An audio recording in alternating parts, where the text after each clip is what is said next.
You may remember me from my television shows in the 1980s and 90s, and now I host two regularly live-streamed virtual magic shows. One is a showcase for some of the greatest magicians in the world, and the other is a talk show featuring some of the most inspiring conjurers of our times. Welcome now to Magical People.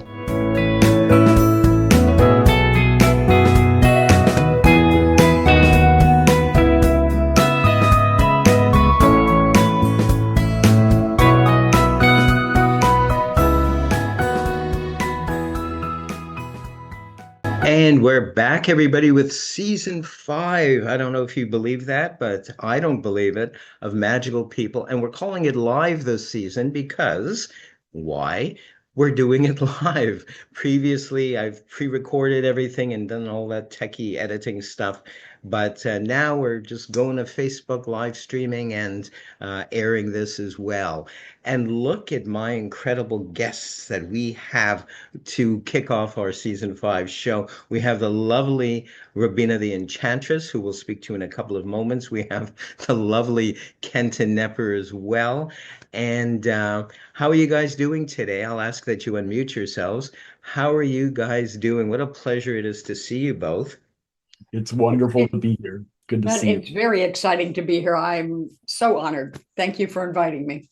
Well, the honor is indeed mine. I'm going to do a quick chat with both of you and then hone in on one of you at a time. Robina is referred to as Robina the Enchantress for a good reason, because she weaves a spell of sorts, if you will, when you watch her. And you can catch Robina, who is actually Robin Byers-Pierce, pretty much every Tuesday and Wednesday on the Tuesday Nights Magic Theater Show. Look that up on Facebook, as well as on Wednesdays, every Wednesday's Open Mic Magic as well. And it doesn't involve opening me up. It's Mike, M-I-C. And it's what a great venue those two are. It really gives me something to look forward to. Hopefully it gives the viewers something to look forward to as well. But that's where I first saw you, Robin, if you will. And you caught my eye because what you do is just so colorful.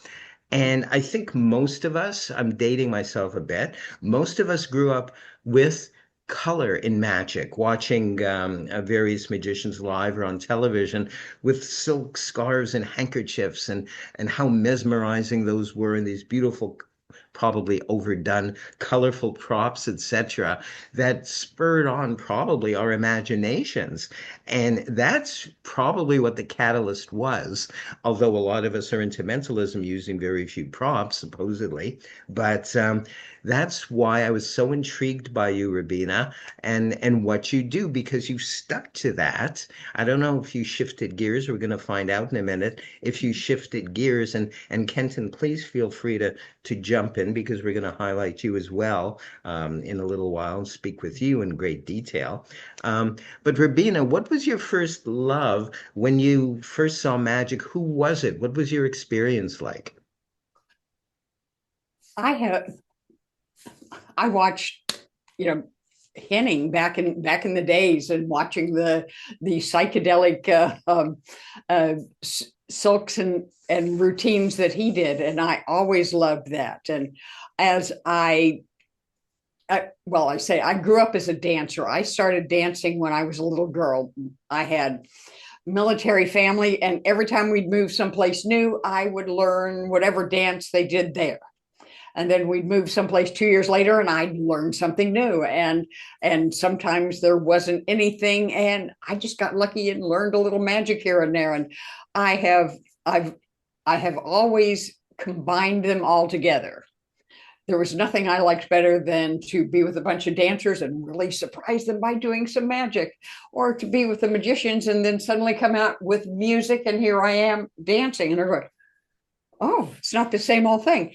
And I have combined it, and I have loved taking people to a magical place, if it's 5 minutes, 10 minutes, a half an hour, and including them in this magical experience. And it may be a spiritual experience. It may be just the magic of spring, or it may be the spookiness of Halloween. Who knows? But it just varies each time, and I have loved that for many, many years. And you certainly succeed in taking people elsewhere. One of the things I love about watching your shows every week or twice a week, actually, are the backgrounds.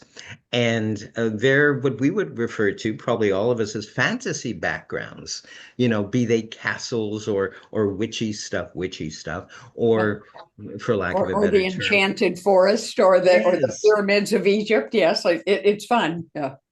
Exactly. And so that in itself is so exciting. But then your dress, whatever it is you're particularly wearing in that segment, wow, it's always creative. It usually goes with the theme of what you're trying to present there. Hopefully. But oh, of course it does. But more importantly, or most importantly, you've integrated. I was wondering that myself, my watching you the first few times. It's like you move in a certain way that's more graceful than a lot of us when we first started off, probably. I hope I'm not being cruel here. But we'd stomp around the stage and we'd pluck a handkerchief, maybe one would fall or whatever, but and some of us have had theater and dance and music training as well, so it's not applicable to everyone I know. However, it sure showed with you I don't know if it's ballet, modern dance, classical, but you move in such a nice way where you'll reach for something and something magical happens. I love the wand that lights up. I've got one like that. Yeah, I've had it for years. I use it with my sponge balls it's fun. effect, Yes. and boom, there, that's the moment of magic. And all of us, be they children or adults, it's like we know that's the moment of magic. What's going to happen now, right? Yeah. So I believe that brings out the child in all of us. I'm sure kids love your shows. Do you do a lot of live shows for kids or shows in general right now? Most of what I do is for fundraising purposes for different organizations. And Yes. I have done quite a few, I guess fundraising is usually what they are, either that or just encouraging the neighborhood to get involved with some type of an event. And I also worked a lot of festivals. Yes. So They- so I They're think that, fun. yeah, They're fun, aren't they? yeah, absolutely. And That yeah, was a lot of what I do is actually online as opposed to out in the community. Yes, I hear you. Mm. One of my favorite things when I was doing a lot of shows in the 80s and 90s Mhm. was what we would call country fairs, I suppose. And I do Yes. about 20 in the summertime. Mhm. And just the energy of it was so cool, the sense of community one gets. Plus, they were very clever overall. They all had themes because, and I'm referring to Manitoba, Canada. One would be the Strawberry Festival, another town, I believe it was Altona. Boy, I'm really 30 years ago. Holy cow. Sunflowers Yeah. theme and all of that. And it's just in itself magical to meet the folks before and after. There's nothing like it. So, and I can relate to that as well with you because, yeah, Zoom shows is where I believe that's the future. Whether we like it or not, whether we feel comfortable or not with it, because nothing will replace in-person performances and the energy of that. Do you agree? I do like both. I do like both. Uh, for a strictly selfish reason, I have lupus, so I have no immune system, and going out and hanging out with a bunch of children is very dangerous for me. Yes, So yes. I do see where, you know, that being with the audience afterwards and having them tell you how much they loved what you did, or did, or what they didn't like about what you did, that's okay too. That just makes me better. And that's always very exciting. And that's the cool thing about wearing a costume too, is everybody, wants to come up and be with the fairy or whatever I happen to be that time. And that is wonderful. I love that. But I have also accepted the fact that a stage is good. I can be on a stage, and that way I can talk to people if they're down there and I'm not in the crowd. And unfortunately, that is just a fact of life that I've had to deal with. And I figured out how to work around it. Absolutely, absolutely. Or adapting or being flexible or other Yes. terms as well. I remember the first time I did a public show in costume. Up until then, I think it was 5 years into my career, so-called career. Um, Previous to that, I was kind of like a standard looking magician, a cliche Yeah. looking magician, because I didn't really know myself. I was just kind of copying the image that most of us as magical kids magician kids kind of grew up with. And then one day, something changed my life. I watched the series in the US called Robin Hood or Robin of Sherwood, and it had a mystical theme to it, music by Yes. Clanad, and something sparked something within myself, and it's like this is all very familiar, and the characters as they were being portrayed, it all felt very familiar. And I just had to, that's because this is the way I am. If I get a revelation, I'll just do it. I have no fear. I don't care. Even 30 or 40 years ago when I was doing this. And it's like I was booked for a mall show. I believe it was Halloween. Around this time, we were celebrating Houdini.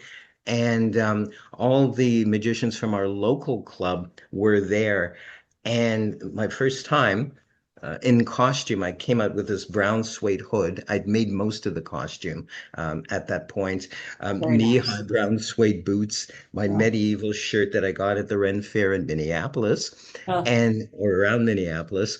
And it's like mouth dropped, and I don't know why, and I don't really care. But it's like I'm in my power. I think we're going to talk about that in a little while, Kenton.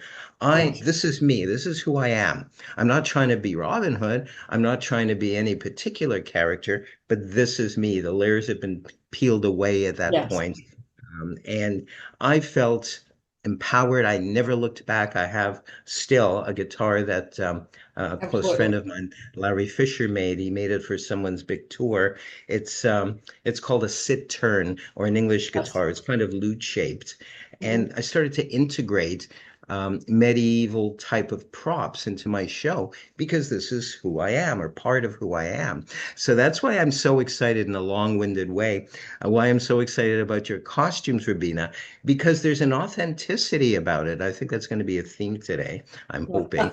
An Being authentic. authenticity, Yes. absolutely, Mhm. in your presentations. I mean, all the magic is wonderful that you do, and we're filled with wonder and awe and color, and you give us an eyeful, and but there's something more when you come out or you turn on your camera and there you are. It's like this character feels familiar. She's more than a character, she's a person. Yeah. And it This certainly is the real shows. me. Yeah. But Exactly, yeah, the one exactly. where I've worn a suit occasionally, and that, no, that's just the work person that I pretend to be. This is the real me. Yes. Exactly. And isn't that empowering? We don't have to search for self-confidence anymore because we're in our power. We're being our authentic self. Yes. Well, we did go through a time for a long time before Doug Henning came on the scene where Yeah. if you were a magician, it was required that you wore certain things and you didn't Yes. have a choice. Oh. I still remember Doug getting refused entry into the Magic Castle because he didn't have a jacket. And Yes. they finally, went up and got him a jacket and got him into the castle. But I mean, he didn't wear suits and ties. So that was kind of, he was very surprised. This was But that, revolutionary, right? It was yeah, revolutionary yeah. And for I the remember time. working on a show I'd been on for years. Henning had so influenced me that I walked in backstage in really nice jeans with satin on them and a silver sash belt and a t-shirt with all these, stars and stuff on them. And that mentor looked at me and went, "What are you doing? We are." And I went, "I'm ready for the show." He was like, "No, not like that. You're not." And we had a row about it. Wow. But I went, "No, this is it. I'm going to represent the parts of me that I am, and if that doesn't fit you anymore, okay, that's Yep, too fine." bad. Yeah. Too Yeah, bad. yeah. Yeah. Absolutely. I've been fortunate to have very nurturing agents back in the day, and they just wanted to make money. Yeah. And because I had the TV show going on for 9 years as well, they Yeah. hopped on that, and that worked. And of course, the theme was my medieval costume of my TV show. So, Rabina, I want to talk a little bit about your hubby, who sometimes appears on the Tuesday Night Magic Theater and Open Mic Magic. Yes. He's funny. He's very entertaining, isn't he? He, yes. Um, One of the crazier parts of my life, I'm so lucky. He has been doing magic. I should say, he's profoundly deaf, and he has been doing magic uh, since he was a little boy. I think he was 5. And I know he corrects me because I give the wrong age all the time.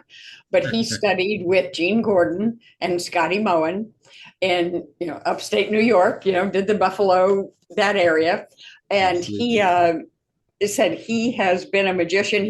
He's a great influence on me. Because he'll look at something and say, that's just not quite right, and you go. but he is so creative. He does television, so that's one of the things that everybody has in common here. But he's been a producer, he's a director, he does a lot of graphics. He's RIT graduate. You talk about you're a graphic artist. That's where his degrees are. But he has just worked television, and I said, but he is so creative. He comes up with the most outstanding and outrageous routines that usually makes a lot of fun of what we do. And Absolutely. yes. Yes. I love, and I'm going to bring this up, a routine he did fairly recently. I think it was a finger chopper. There was body parts involved. Um, Yes. let, let's chat about that. Where did that come from? Do you know? Oh, out of his rather deranged mind. But he, it's interesting. Yesterday, John, the man who does the finger chopper, John Kaplan, yes, John he Kaplan, builds yes, those. Yeah. because I need to. What you need to show him David's routine, because I told him that David does this outrageous routine with the finger chopper, and he said he needed to see that. So if we get the opportunity, he needs to see this, because Oh, I think wonderful. he will love that. Yes, and make sure that David meets him too, because having a nice, beautiful wooden finger chopper like he makes would be excellent. Oh, I know. And funny that you said that, but as I was watching John do his routine yesterday, which is hilarious, it's very Yes. entertaining, all that. I was thinking of your husband, and I thought, okay, how can one integrate that? I'd love to see your husband use that Yeah. chopper, or John kind Yes. of use your hubby's routine a little bit. That would shake things up. Yeah, yeah, that was my thought precisely, because I thought, oh, these two have got to get together. We have got to make sure that introduction happens. So that was Absolutely. wonderful. Just Yes. remind me, Facebook Yeah. message me or email me, Yeah. and I'll try to get that together Yeah. for sure, because it's all genius at work. Absolutely. Yeah. Sure is. And part of being a genius from the outside, it all comes from the inside, really. Our intelligence, our creativity. There's something else at work, and yes, I'm going to go there. Yeah. We're channelers in a way of higher power, if you want to refer to it as that, because for me, Absolutely. higher power is creativity, higher power is love, higher power is writing books, doing channeling music as you do, Making the Kenton. world a better place. Yes. Exactly, just by being you, just by being open to doing that. And what's so exciting about me participating, being allowed to participate, thanks to you and Kevin, in the Tuesday night and the Wednesday open mic, it gives me a chance to be me, but it gives me a chance to be creative as well. And it Yes. gives me something to look forward to as well at this point in my life. But it sure does, because I feel a sense of community, but at the same time, individuality, which is so important. Wouldn't you agree? Uh, yes, absolutely. And interesting, one of the things that Kitten wrote that I read that went out yesterday, the day before, talking about taking somebody's work and saying, oh, well, this is Kenton's routine that I'm doing. It's like, well, it's interesting because what I may learn a routine that Kenton taught me and say, okay, that's good. But then when I'm sitting here going, okay, what am I going to do this week? I am going to make, okay, we're going to go to this land. We're going to do this and make some. Now, how am I going to make this happen? Oh, I know. I'll make this happen with this guy. This will be perfect. Okay. And then what do I do next? Okay. And so I never take somebody else's work and steal the routine. Right. And I don't. I just one of my big mentors was an excellent magician that worked a lot in South America and Mexico. His name was Frank Ramirez, and he was just my idol. And that's what he did. He said, I watched you dance and I saw this routine and I thought, you need to do this. So I made these linking silks for you. So I have a linking silk routine that he just came up with. And he said, I know you can make it work. And so it's like, okay, cool. Okay. And that's how he would teach me. Say, now how is that going to work in your dance? And I go, okay, I know I've got this one here. And, and it was beautiful, but it's just channeling the concept, finding the concept, what's in my brain, what makes me happy right now, and how to share that happiness with everybody that's out there watching. Exactly. And you do that so well, Robina. We so love you and enjoy you as well. Did I answer the question, or did I go off on left field? You answered it. You went off on a tangent. It's all good. there's no formal script. Holy cow. But one of the things I want to rewind and talk a little bit about, you actually brought up. Yes, I think a lot of people, be they young or old, there's that judgmental word again, old, because really, aren't we always young forever? I'd like to think so. Absolutely.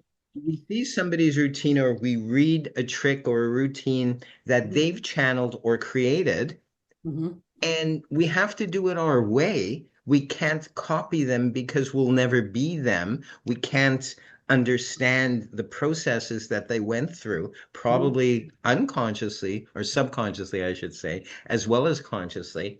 And I've seen so many people, I'm not saying this to put anyone down, but merely as an example, especially young kids. When I was living in Winnipeg, everyone was copying each other. The little kids were copying me, and the grown-ups were copying so-and-so. Names escape me right now, famous names. And it's like, there's something missing. There's a hollowness to the performance when it's not ours. And the reason why I'm bringing this up is we're going to go to Kenton in a minute for feedback and to elaborate a little bit on this. But you tend to make your stuff your own, even if it's, a prop that we've all been familiar with for years and years. It's like you're using it in a completely different way. Yes, usually. Yeah. And I laugh when I get something, even if I get a simple drawer box. It's like, okay, I've got that, and one of these days I'm sitting here thinking, okay, I need to do this. How am I going to do it?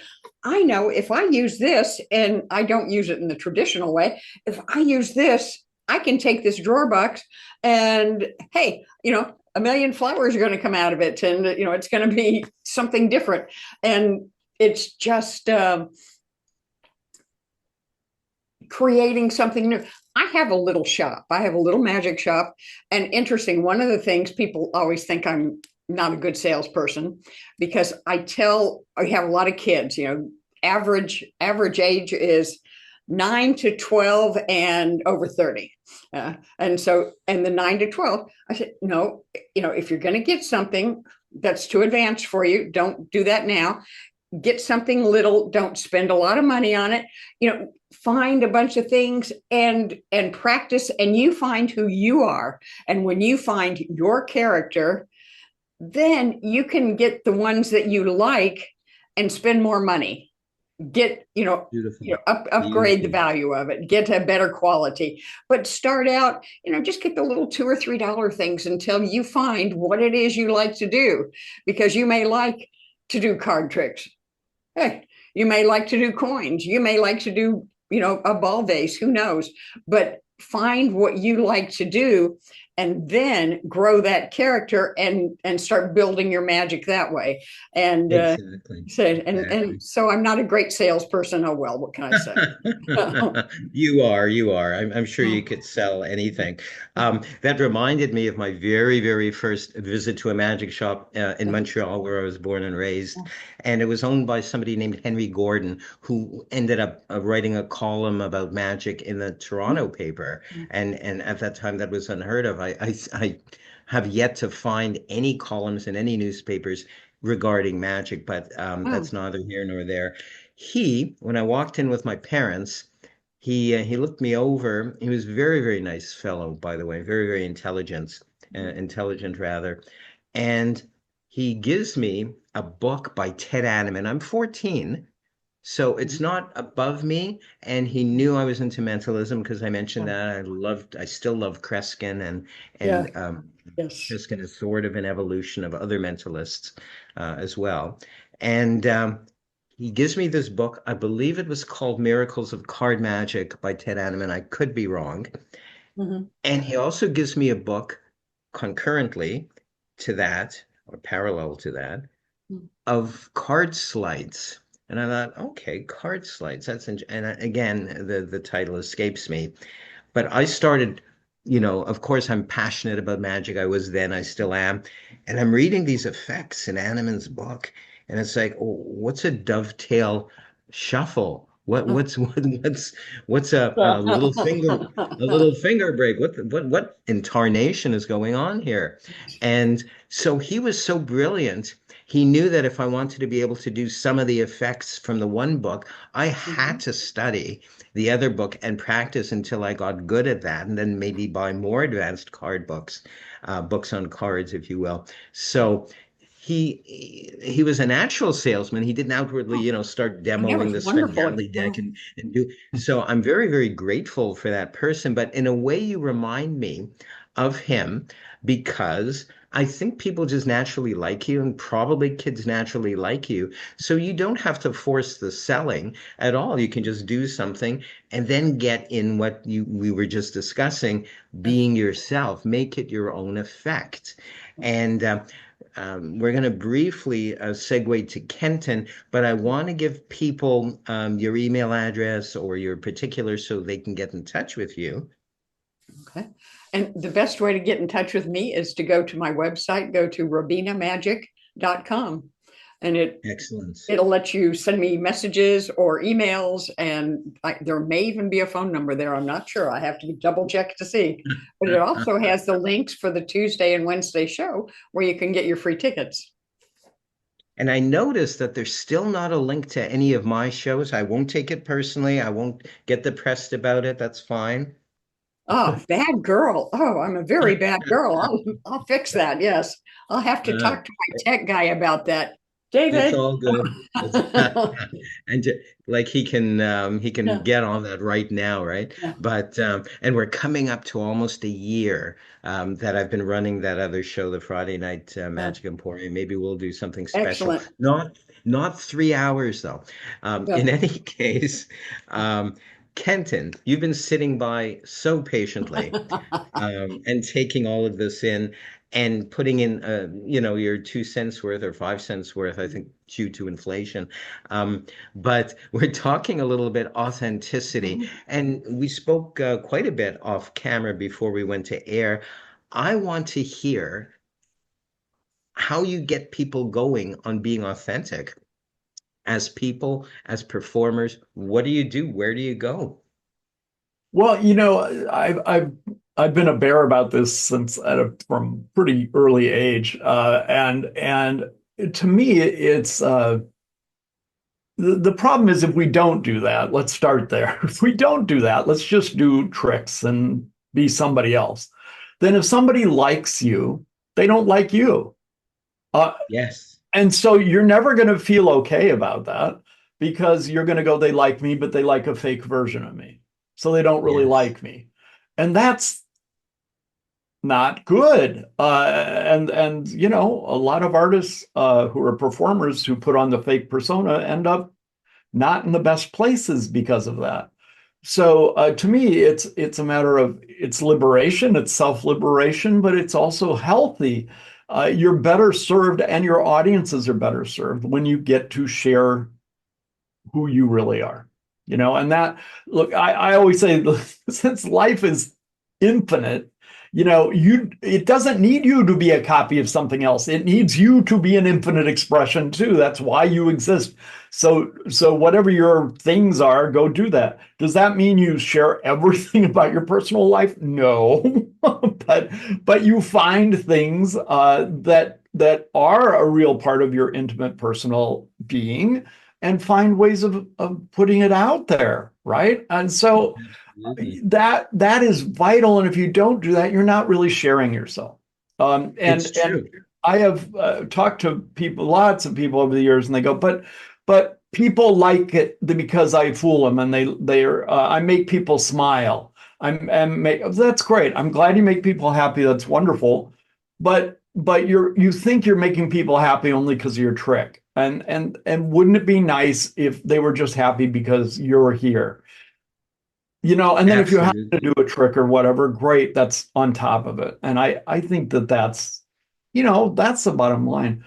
To me, it's always about connection. It's just about connection, you Yes. know, Yes, and absolutely. it has to be, I don't ever want to walk on a stage and go, okay, now we're going to do this. Because that's not it. There was this wonderful producer, artist, musician who used to work in a band called Roxy Music, and his name was Brian Eno. And Brian Eno was on stage, and they were at the height of that particular incarnation of that band. And he said, all of a sudden, I caught myself thinking, "Oh, I have to do my laundry today." And he said, "Okay, that's it." And he quit. He did finish that concert and said, "That's it, I'm done." And they went, "You can't do that. You're instrumental to this whole thing." And he went, "Yeah, no, no, I'm not being who I am right now. I'm out." I mean, that's extreme, but I think the message is really important for us, which is they need to have you be there, and they need you Absolutely. to connect with people. And you Absolutely. know, I'm really fortunate that I have certain kind of energy with me, and that I get to take a certain kind of energy right now with me in addition that helps push things along. But that's what it is. People respond to that. Then the tricks and the other nonsense, whatever, that's all fun. But it's soaking in that feeling, right? It's soaking in the energy that matters. Absolutely. I want to briefly share right along those lines a story that just came to mind about my career in Winnipeg when I was living in Winnipeg. And I don't know if we shared this off camera or on, but I was inspired to dress up in medieval garb. And because I felt that was me, I felt very empowered. It was based on a TV show called Robin Hood at the time in the mid 80s or so, and with mystical themes, etc. And then I started to, beside my own TV show, appearing regularly, i.e., every week, on another widely seen kids show. But at the time, I couldn't integrate coming into his 20th century attic where he looked normal. He wore jeans and a jean shirt and all that. And here's Magic Mike. You know, what the heck's going on here? So for him, and he doesn't know I did this for him, kind of messed up my career a little bit. I decided to become a modern day me, not me. I was a poor man's Copperfields. I wore the white shirt open down to here with a black t-shirt, and it wasn't me. But I was, I fit in perfectly into his time frame of his TV show. But I never felt good after that. And for a few years, my agents booked me like that. I changed my TV show to have a modern day theme. I had a regular Innovation guitar, which I still have, by the way, and balladeer model. And but it never ever felt right. I felt like I was cheating myself but more so, I probably was cheating my audience as well. I believe popularity of my show started to sink a little bit because it's not Magic Mike anymore, the medieval kind of character with a broom that talks and my sit turn and all that sort of thing. So it's so important that we telegraph not only consciously but un or subconsciously to our audiences an authenticity. And I know you're all about that and that you help nurture people, don't you? Yeah, well, I mean, that's vital. Yeah, and all my students, even if it's somebody who's just listening to me on audio or reading one of my books, or if they're in one of our groups in intensive or whatever, it's always about that. Hey, let's mine in there a little bit and get who you are out, and into whatever you're doing, because it doesn't matter what you're doing so much as who you are. And then what you're doing is going to change, like Robina's saying. Okay, sure, I learned this trick from Kenton, but this is who I am. So how does that work into who I am? I mean, that's where the beauty is. And to me, again, that's all about connecting. People like to know more about each other. Like, oh, you're different. What's the deal with you? What's your thing? And sometimes we find, our great connection that way with someone, but audiences, that's true too. I talked to Eugene Berger about this. It used to drive me crazy. I'd say, yeah, but Thurston and Keller would be behind the stage and they would be going, but I love you, to the audience. I love you. And Eugene goes, yeah, I did that once. I had a horrible show. but but but to me, it's like, if you really feel that, honestly feel that, not trying to fake it, but really honestly feel like I'm so grateful I get to be here because I can't wait to share these moments with you and share me with you. And I want to know more of who you are. People feel that. They know it. They go, oh, you're here and it's different. I don't know why, but you're here and it's different. Yay, Yes. right? We were talking a little bit before we started about growing up in the Midwest, and in the Midwest, it's very, especially when we grew up, it's more open. People want to know more about each other, right? And people want to talk and get to know each other. And if you come on stage as a pompous fool who's going to fool the heck out of them, sorry, you're going to lose most of your audience. That's no good. And so, I started off doing close-up magic, and I started off doing pretty magic, which is basically what we used to call what Robina does now. I did all that. I love all that stuff. And I've done big illusion shows forever and all that. And then, now everybody thinks I'm the mentalist, but that came out of another part of who I was, right? And Yes. part of that came from, hey, I connect deeply with people, and so when I see somebody, I go, oh, here's what I perceive about them, and that people understand I'm looking at that in them. And therefore, when we're working and doing something together, that's what it's about. Which, by the way, I said I did this quickly before we started, and we talked before we began, but I didn't set anything up with you guys or any of that.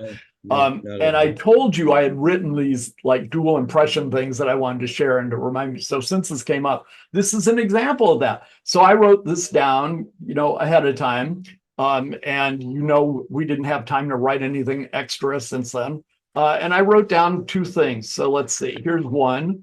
I'll read it for you because you won't be able to read all that, but you can take a screenshot. It says, but a bit wild, very natural, nature-based, a sense of real magic, always looking at many directions at once. Don't care too much about what others think, relates to the moon, kind of a wild energy. Robina's animal is a tiger. So this is like, that's how I just see people and go, this is how I perceive you. And so just that I wrote it down, people go, oh, he's a mind reader. No, it's just, this is, so the same thing. I did this with you, Dr. Michael here, is caring, emotional, deep thinker, subconscious, leading up through super consciousness, which explains the rest of this in a minute. Compassionate, you go with the flow, but quietly hold your own intention. And therefore, and that subconscious leading to superconsciousness gave me your color, which is yellow. So, so Very these are good. things that we learn from people by finding out a little bit about them. All we have to do is say, hey, what about this in your life? What about that in your life? And now I know lots about you. And that's what it's about. It's about that connection, not, oh, I named your color. No, that's not it. That's not what matters. I love it. And That's that's not. so crucial, Kenton. It's so crucial. I mentioned to you off camera, Monday, I believe it is, I'm lecturing at a university, a little local university based on my book. And my first impression was to structure everything, of course, because there's certain information, black and white information I want to get out to them. But also I want to make that connection. I've decided, I've set the intention to enjoy them. I always do that with my live or virtual audiences. It's like, I can't wait to meet these folks. I can't wait to share. I can't wait to hopefully in some way elevate their life or add to their life in some way, subconsciously or otherwise. And I'm over the top about it. It's not just another gig. It's not just another, okay, here we go. We're going to talk about my book and the contents. Let's do the exercises, which we will do. But the second half will be pure mentalism. And they're all lay people. They're all non-magicians. And so I'm going to emphasize what I'm doing is based on purely scientific and natural means. That sounds familiar, I'm sure. And but on the other hand, I've seen my metaphysical students bump up in 1 2 hour session through meditation or past life regression. I will do something like that as well during the formal lecture part. And we do the color separation test for real, not out of this world, but they pair up and they're going to separate the reds from the blacks without looking at the faces and take down the score. And then at the end of the lecture, they're going to do it again.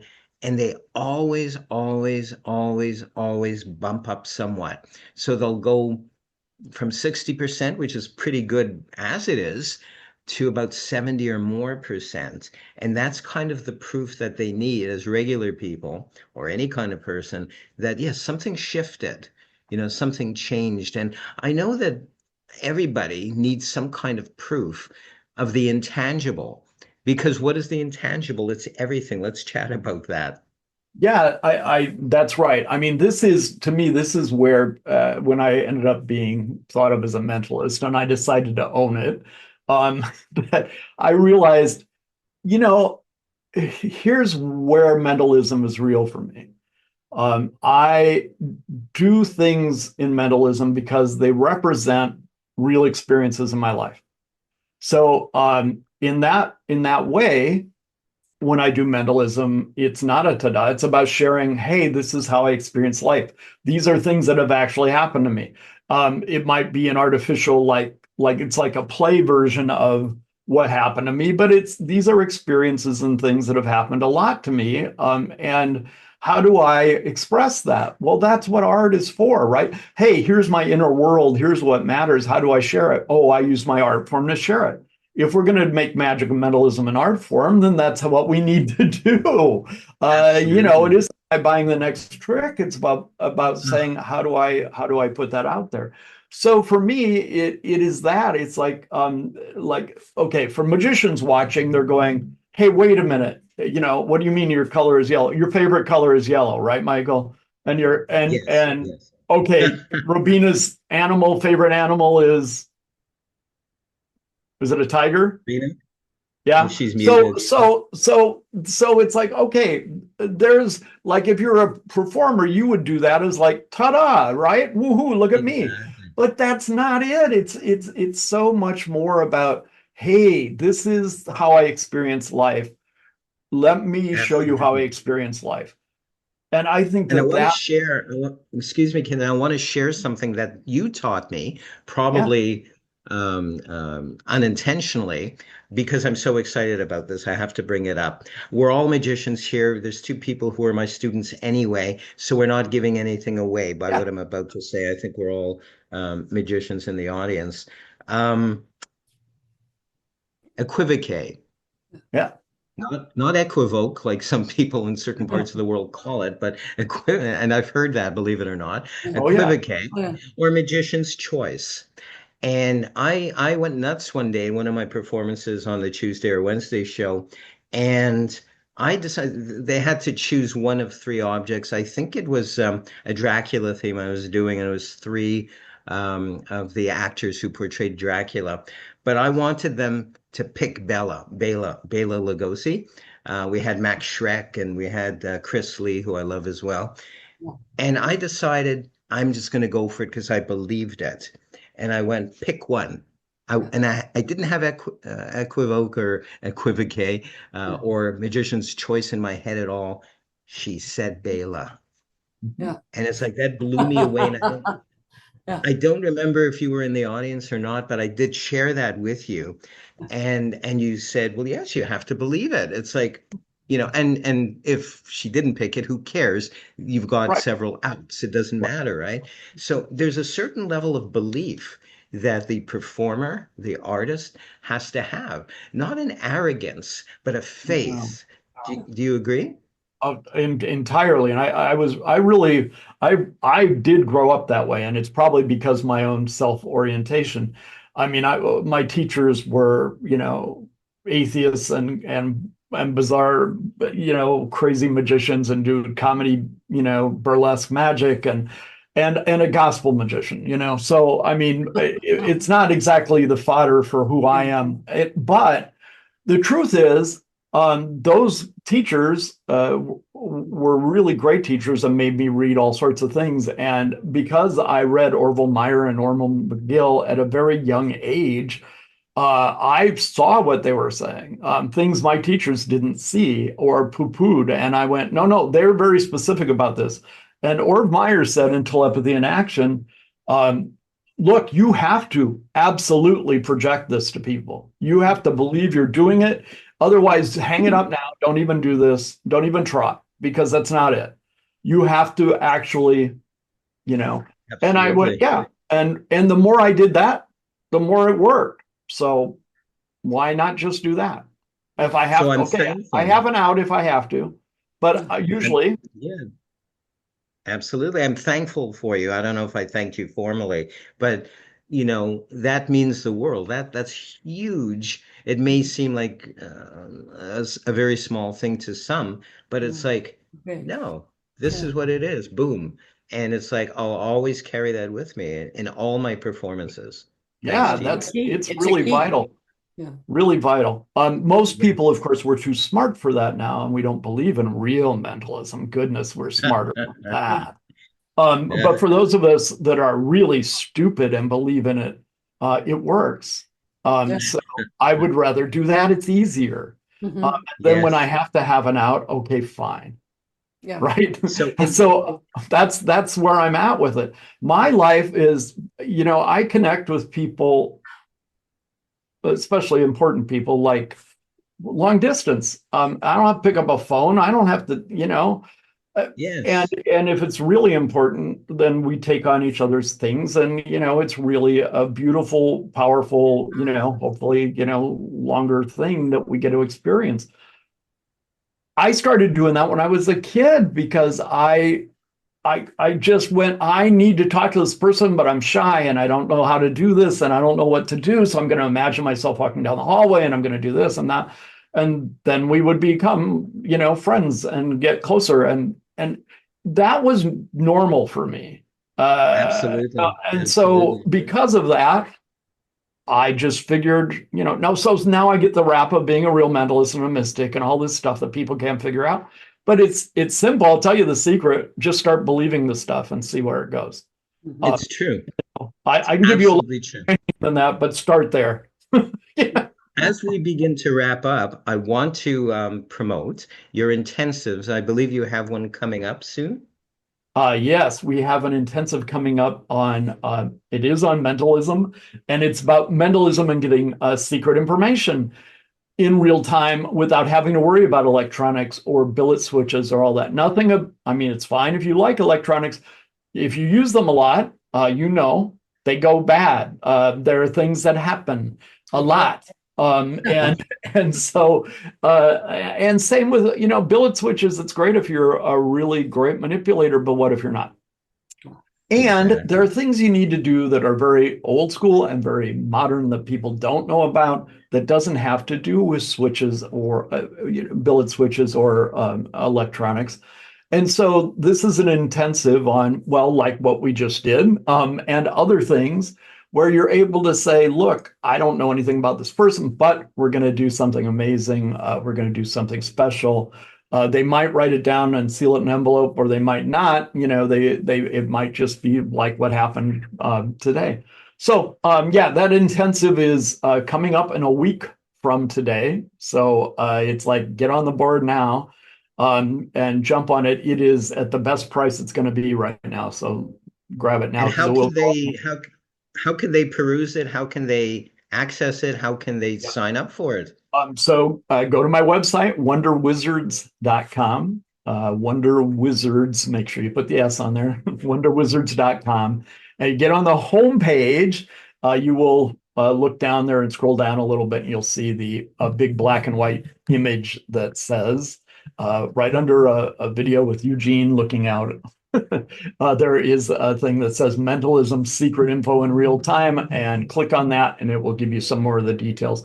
It's live online for people that join that only. There will be a recording. So if you can't make it live, sign up and book that now, because even if you can't make it live, you'll get the recording. Make sure you sign in your account at Wonder Wizards. Sometimes people forget to do Excellent. that. Excellent. This was fascinating. You know I love you, Kenton. You know I love you, Rabina. Hopefully we'll chat again in this venue somewhere. Just ask me, Kenton. I think you feel comfortable with saying, "Hey, Mike, I want to promote this or I want to talk about Sure. that." Feel free to, because it's not a selfish act that you're doing. You're sharing, and hopefully, actually, I'm sure somebody out there, even our studio audience, even our Facebook audience, got something out of that. So I I'm so. eternally grateful for your friendship. I want to thank you so much, Kenton, for coming on, agreeing to come on this day. Thank you. Good to see you always. Great to have some time with you. Thank you. And Rabina as well. Thank you so much as well for joining us this day. I have to thank my audience out there, who's stuck with me. And it wasn't very, very long. It wasn't like a 3 hour extravaganza, but like we did last night. But I'm very thankful. We do this to share and to give. And we're going to be here every Saturday, 1 p.m. Pacific, 4 p.m. New York time, Eastern Seaboard time. And although it was 8 o'clock UK time, we're switching back to 9 UK time for future dates. Go to my Facebook page if you haven't already to find out details. Get your Zoom ticket. It's always more fun to be in our actual virtual audience. That's very cool. Or if you can't make it, watch on Facebook at your convenience. Thank you so much. This has been Magical People, and I'm sure we'll see you all again really, really soon. Thank you.